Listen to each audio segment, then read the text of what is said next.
Hello, my name is Vincent Rooney and you're welcome to Car Diagnostics Engine Part 3.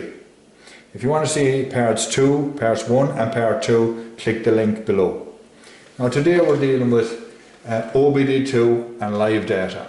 So what we've got here, we've got the engine computer, OBD2, the section of the computer that deals with OBD2. And we have this light on here, the light that comes on the dash. We have the 16-pin plug that's underneath the dash. And we have our code reader plugged into the 16-pin plug, and this is the information we're getting on the code reader. And over here we have the live data. When you click live data, this is what comes up. The live data, the information coming in from the sensors on the engine.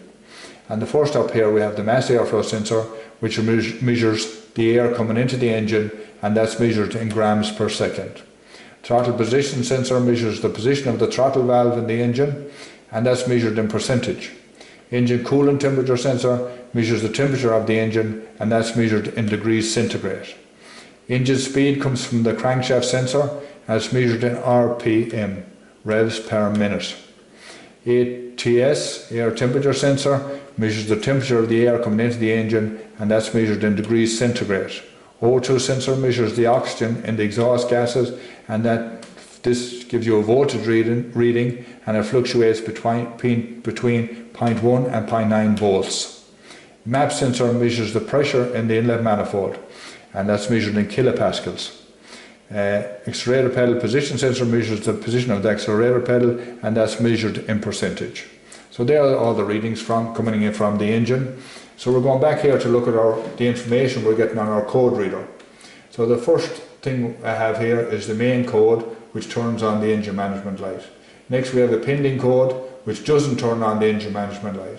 What the computer does, it'll check the system, it'll give you a pending code, then it'll check it again, and if the pending code stays there, it will turn it into a main code and turn on the light in the dash. Erase fault codes. When you click on this, it will clear the codes, turn off the light in the dash. It doesn't repair the fault in the system, and the computer will go back to checking the system, and if it finds there's faults there, it will bring back the codes and bring back the light. Live data we've looked at already, the information coming in from the sensors on the engine. Freeze frame data is a snapshot. It's a snapshot of the live data when the main code is set. So that's what that is. So that when a code is set, the computer takes a snapshot of the live data, and you can go and look at the live data to help you with your diagnosis of the fault. So that's what we have. So this is all directing you towards the fault in the engine. So you look at your main code, you look at your freeze frame, you look at your live data, and that directs you to what part of the engine is causing the problem. So we'll say at the crankshaft sensor, you go to the crankshaft sensor, you check the crankshaft sensor, you do check the wiring, and you repair the fault. And then you come back and you erase the fault, click erase. It'll clear the codes and turn off the light. And then it's a good idea to test drive the car, drive it down the road and bring it back and see if there are any pending codes.